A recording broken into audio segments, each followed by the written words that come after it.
Olá, pessoal! Alô, Noroeste Missões! Mais uma edição do nosso programa está no ar e temos a satisfação de receber nos estúdios da TV Minuano o presidente da UVERGS, da União dos Vereadores do nosso estado do Rio Grande do Sul, entidade que representa as autoridades dos legislativos do estado. E o Silomar Silveira, ele é, por formação, advogado, professor, corretor de imóveis e vereador de terceiro mandato no município de Novo Cabrais. Silomar Garcia Silveira gentilmente aceitou o nosso convite para conversarmos sobre a instituição, os desafios, as principais pautas e demandas dos legislativos municipais. Prazer tê-lo conosco aqui nos estúdios da TV Minuano. O prazer é nosso, é da UVERGS, muito mais que eu pessoalmente, a entidade que nós representamos, porque a entidade entende que nós somos apenas os agentes, mas nós levamos o nome UVERGS, a marca UVERGS na testa. Silomar, eu queria te perguntar de imediato, assim, a principal, para quem nos assiste, né, e não está tão ligado nessa pauta do legislativo, da política nacional e estadual, a principal atuação na defesa dos vereadores da instituição. A UVERGS fez 50 anos, comemoramos em maio do ano passado, e ela surgiu em Pelotas, lá foi fundada pelo finado José Carini, e sucedeu vários mandatos, vários presidentes, já chegou até mim, e tem como objetivo aparelhar melhor a vereança do Estado, capacitando vereadores, defendendo de forma corporativa, representativa, todas as prerrogativas, as competências da vereança, que nós reputamos muito importante, já que é o poder mais legítimo de um município.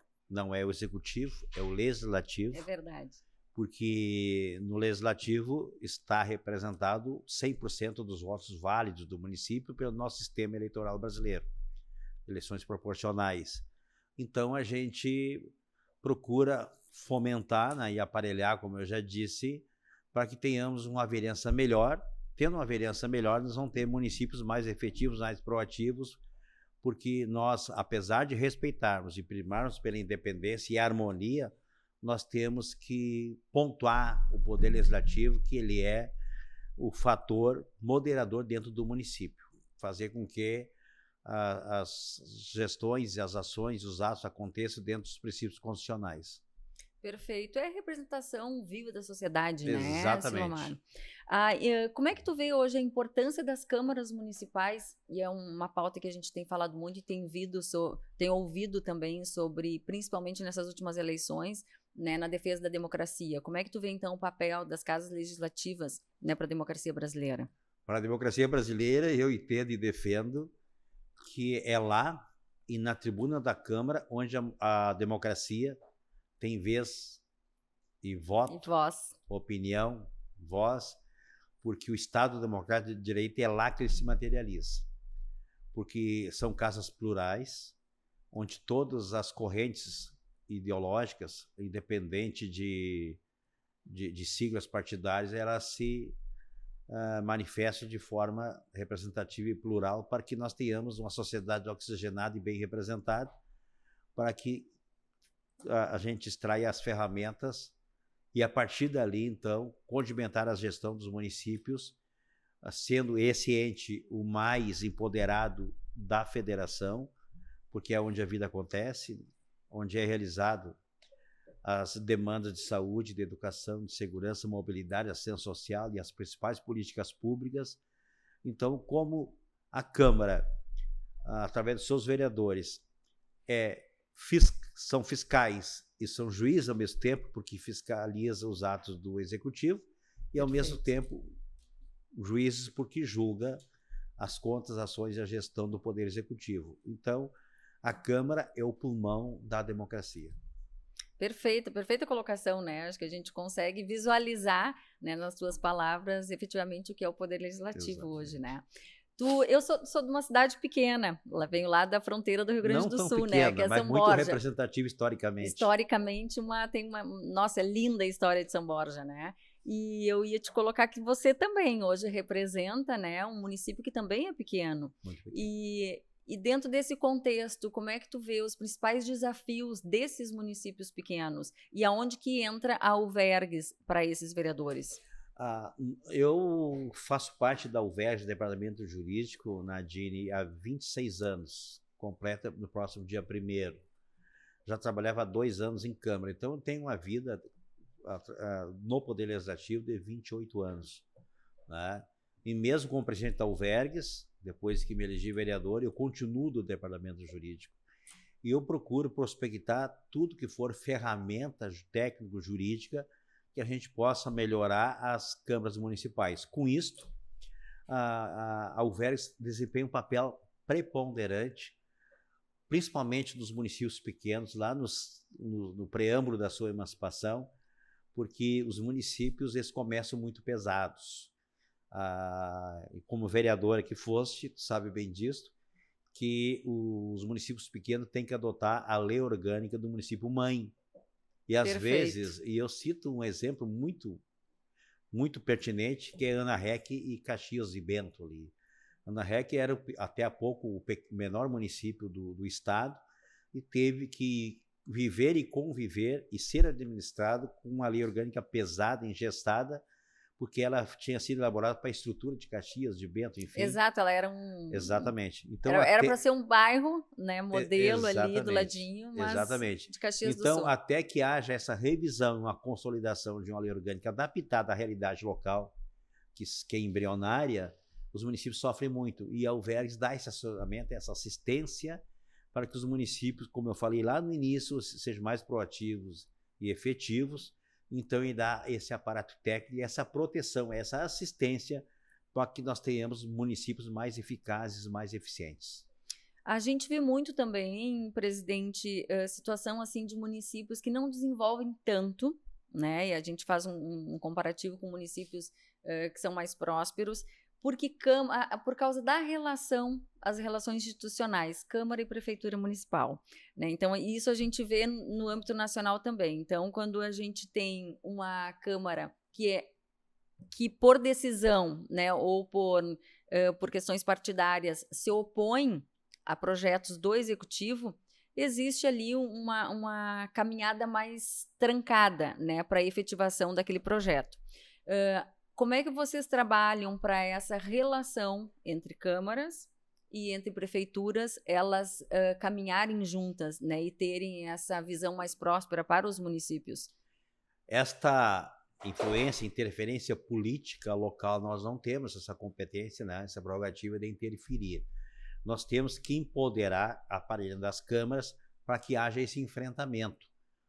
Aconselhamos que haja maturidade nessa relação, porque muitas vezes a Câmara é minoria ou maioria e é numericamente oposta à base que sustenta o Poder Executivo. Há uma tendência do Poder Executivo procurar engessar os poderes legislativos. Por quê? Primeiro, na composição de governo, contemplando interesses e favores, porque o prefeito que não tiver 2/3 de oposição na Câmara, ele Sim. pode fazer o que bem acontecer, sequer vai ser cassado por infração política administrativa. Então, são colocações muito reais. Exato, então nós temos que orientar as câmaras. Ocorre muito, e a gente combate, que é a negociação. A Câmara se compor e se harmonizar com o Poder Executivo por permuta de favores, que a gente condena, porque nós somos, principalmente eu, constitucionalista, e eu quero um município que seja efetivo tecnicamente e que não seja um puxadinho de prefeitura. Então, nós procuramos assistir, trabalhar, capacitar as câmaras municipais através dos seus vereadores. Por isso, nós oportunizamos uma média de 2 vezes por mês um congresso, um seminário, um encontro, um curso técnico ou de capacitação em Porto Alegre. A gente oferece com um corpo docente o mais variado possível, com palestrantes egressos do Tribunal de Contas, do Ministério Público, Defensoria Pública, enfim, de todos os órgãos de controle, da iniciativa privada, consultores de ponta, do próprio TCU, para que nós possamos aparelhar esses vereadores. Infelizmente, a gente ainda luta que o universo que gravita em torno dessa busca de aperfeiçoamento está em torno de 20%, 25%, onde 75% sequer procura Eu ia lhe questionar isso, qual era a efetividade. Tomar conhecimento. Inclusive... E qual é o trabalho que vocês desenvolvem daí para buscar, né, esses vereadores que ainda não tiveram o acesso ou não buscaram esse conhecimento? Nós temos uma assessoria de relacionamento que visita as câmaras permanentemente. Perfeito. Em alternância de regiões. Nós temos o departamento de marketing dentro da Alvergues, onde inclusive a assessora Júlia está aqui comigo. O Juliano, que chegou ali, é o assessor de eventos e comunicação, procurando interagir com as câmaras, com as direções de câmaras, secretarias e assessores, para que linke-se com a Alvergues e a gente consiga, então, ter essa participação mais efetiva. Porque, inclusive, eu tenho divulgado uma entrevista de um promotor de justiça lá das Missões, lá de Dr. Rodrigo, lá de São Luís Gonzaga, que num episódio... Da cidade onde eu estou residindo. Atualmente? Isso. Houve um episódio lá de uma denúncia sobre diários dos vereadores e ele abriu um expediente e ele promoveu o arquivamento desse expediente. E foi questionado pela imprensa o porquê disto. E ele, em 12 minutos e alguns segundos, ele deu uma aula de civismo. Ele disse que é muito simples. O vereador que quer um mandato mais acanhado, se contentando de satisfazer o seu reduto, o seu eleitorado, o seu curralo eleitoral, ou o vereador que opta por um mandato mais empoderado, com mais representatividade, com mais relevo e empoderamento, obviamente vai ter que sair, se aperfeiçoar, ir atrás da informação, atrás dos recursos, principalmente em municípios, no caso de São Luís Gonzaga, que já teve deputados federais, não tem mais, estadual não tem mais, já teve representante do Tribunal de Contas do Estado, não tem mais. Exatamente. Então, o papel dos vereadores é suprir essas lacunas nos municípios da representatividade. Pronto, ele fez então uma, né? Uma aula de civismo. Eu acompanhei enfim, no jornal local e né, na rádio, principalmente, né? Não escutei o pronunciamento dele, mas aí depois pude ler através das redes sociais. Sim, uma aula de civismo. Realmente foi. Aproveitando, falaste aí sobre a colocação, oportunização para que esses vereadores possam se capacitar. Como é que eles fazem o contato com vocês, então? Pode buscar cursos de capacitação no seu município ou eles têm que vir até Porto Alegre? Hoje vocês têm uma sede? Geralmente vira Porto Alegre. A gente oportuniza num calendário anual de eventos, né? Já pré-definidos? Pré-definido. O 2016 está pronto desde o final do ano passado. E a gente coloca à disposição a grade das matérias oferecidas, com um interregno aí de 20 dias, e ele se inscreve para isso. Não tem desculpa, então, né, presidente? Não tem desculpa, é oportunizado todas as ferramentas. E câmaras mais empoderadas, mais discernidas tecnicamente e politicamente, que é o caso de São Luís Gonzaga, oportuniza, uma vez por ano, um encontro estadual de vereadores local, para que todos possam participar, onde é convidado vereadores, assessores, servidores, membros do executivo lá. Aí existe essa interiorização, então, da instituição. Da Alvergues. Lá, inclusive, houve uma harmonia muito grande, onde o PIT liberou alguns do executivo para participar e é convidado membros da comunidade. Inclusive, nós estimulamos as câmaras mirins, parlamentos juvenis, para formar essa consciência cívica, para que nós tenhamos, então, no futuro, cidadãos mais conscientes dessa responsabilidade. Nossa, maravilhoso.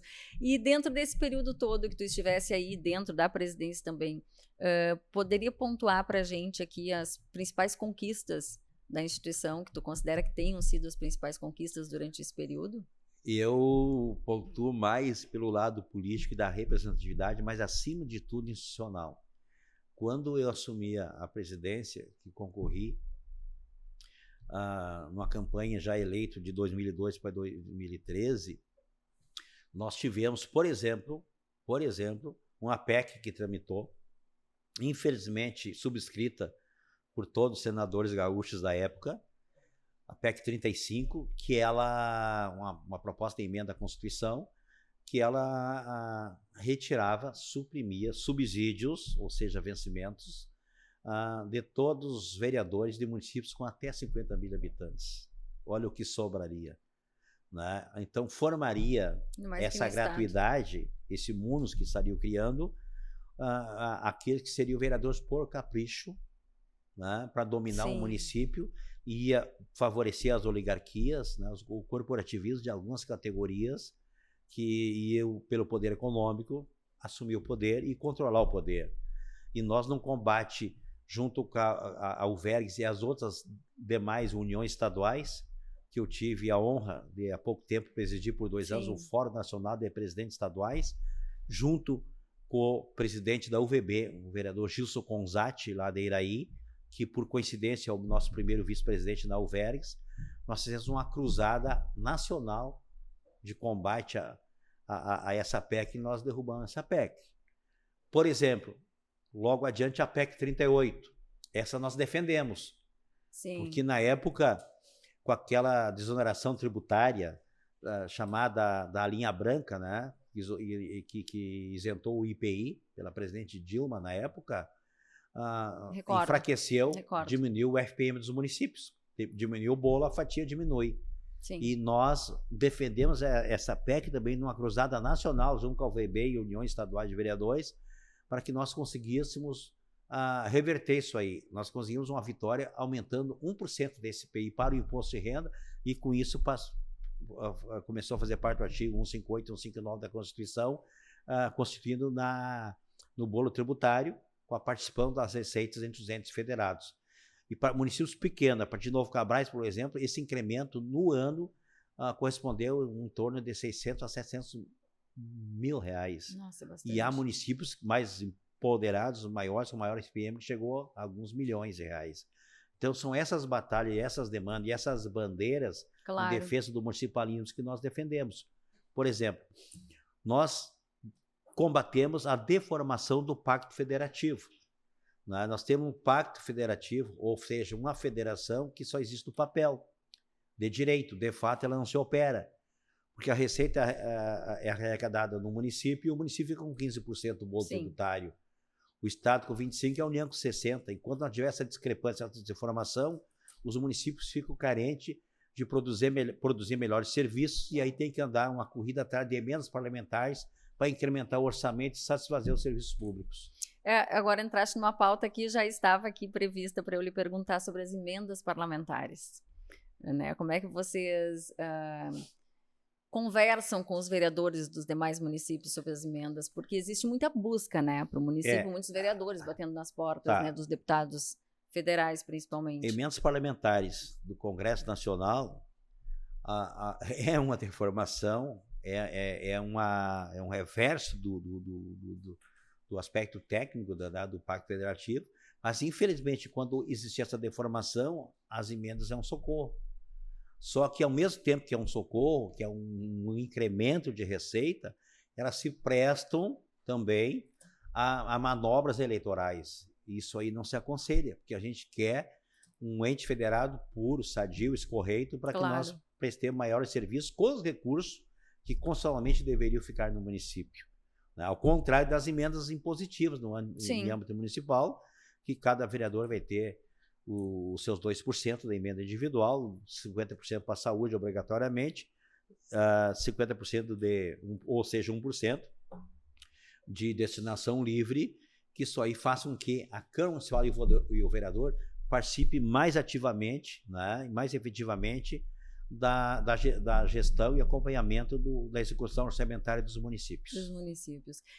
Deixa eu lhe perguntar, tem novidades vindo por aí, né? Já bem daqui 2 meses, menos 60 dias, e eu gostaria de falar sobre essa inovação que vem da sua gestão, obviamente, e eu acho que fica muito claro aqui com todas as colocações que você já fez, que tens um mandato muito diferenciado, né? Eu acho que isso faz com que o vereador tenha orgulho de poder buscar a instituição que o defende e, principalmente, aprender cada vez mais, né? Então, tens essa característica, vens lá de um município super pequeno, mas com uma visão gigantesca, né, do que é e do que são os poderes legislativos. E está lançando aí, então, em março, pode falar. Nadine, como cristão, a gente tem que analisar tudo que inspira e tudo que conspira, né, para afastar o que conspira e elegermos aquele que inspira para nossas ações. Eu me pauto sempre numa passagem bíblica de Colossenses 3,12 que diz que as virtudes devem ser cultivadas. E como eu tenho como pauta de vida e perfil de conduta a humildade, que para mim é a principal arma da vitória, eu sempre digo que a gente tem que se inspirar naquilo que é bom, que dá resultado. Eu sou contra estrangeirismos, sou contra Summit, Sun Summit, Trend, mas se nós não seguirmos essa evolução, essa tendência, a gente precisa abrir um pouco mais, essa tendência, nós ficamos assistindo a caravana passar. É verdade. Enquanto os cães ladram. Então, me inspirei muito no Serra Summit de Nova Prata, onde a Uvergs foi colaboradora. E aí eu disse, por que não fazermos, então? Abrir mão dessa repulsa que eu tinha sobre estrangeirismos, porque como professor de língua portuguesa e literatura, eu sou contra os estrangeirismos, mas a Trend fazer tendência, a Summit fazer alta tecnologia, então vamos entrar na Trend. E tem dado certo, né? Tendência, então é um já termo que está dando certo, tem a companhia dado certo. da Grampal também, então nós vamos editar na Uvergs. Vamos fazer uma grande revolução. Hoje tivemos uma reunião a manhã toda, inclusive na prospecção. Então vamos deixar bem claro, pessoal, em março vai ter, então... Março, a partir do dia 10, o Uvergs Summit. O Uvergs Summit. Aqui em Porto Alegre. E vamos procurar o máximo que nós possamos, sim, prospectar de inovação, de alta tecnologia, de IA, enfim, as ferramentas que tiver de ponta, né, Sun Summit mesmo, né, para que nós possamos trazer um pouco essa inspiração para os vereadores gaúchos. Nós estamos nos encaminhando para o final do nosso programa, né? E teríamos pautas aqui que a gente poderia conversar por mais meia hora, uma hora, talvez mais.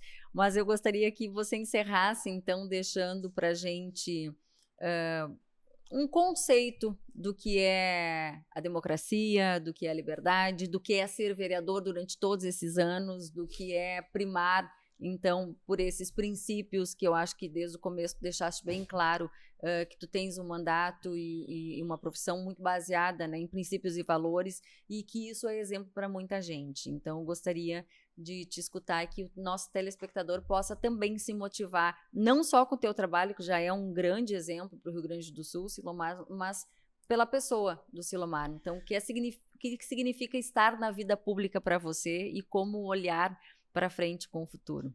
Nadine, eu venho da roça, depois fiz política estudantil no 2º grau e no 3º grau eu fiz política estudantil também. Eu acredito e reputo uma das maiores escolas de civismo e de política. E a partir da política estudantil e acadêmica, tu estás num trampolim para a vida da política partidária. E eu me considerei e me considero a minha vida um cartola da política. Porque num município médio, que nem Cachoeira do Sul, de 90 mil habitantes aproximadamente, eu fui tudo na direção partidária. Presidente várias vezes, como deputado federal de vice, eu tive todos os cargos partidários. E depois, trabalhando na Câmara de Cachoeira como assessor jurídico, depois na Uvergs, já há 26 anos, antes de ser vereador, isso eu fui me inspirando, abastecendo e fomentando, né, os vereadores, né, com palestras técnicas, onde eu era escalado. Hoje eu escalo, mas procuro ser bem democrático nesse sentido, ouvindo aquilo que é mais premente e necessário para aquele momento político. Sim. Mas a vereança, ela dizia, um político amigo meu, já falecido, que a política é uma cachaça, ela vicia, né? A vereança também, porque tu tem um contato com o povo que eu não tinha.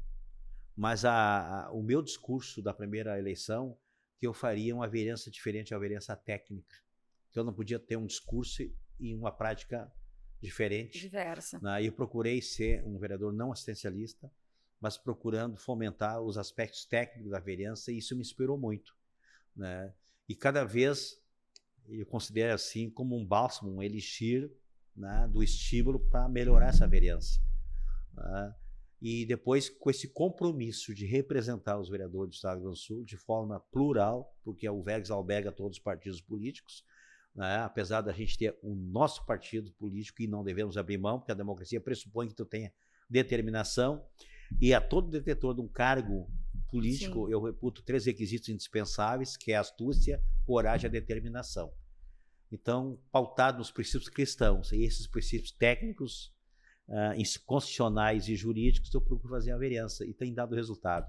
Eu quero te agradecer e te parabenizar por todo esse trabalho e dizer que eu acredito que todos os vereadores tenham orgulho de ter um representante, uma liderança como tu à frente da UVERGS. Parabéns. Queria agradecer essa oportunidade pela TV Minuano, pela Nadine, âncora dessa entrevista, dizer que nós estamos abertos porque eu acho que o marketing é a base de tudo para que nós atinjamos a atividade fim, que é o interesse público e a coletividade.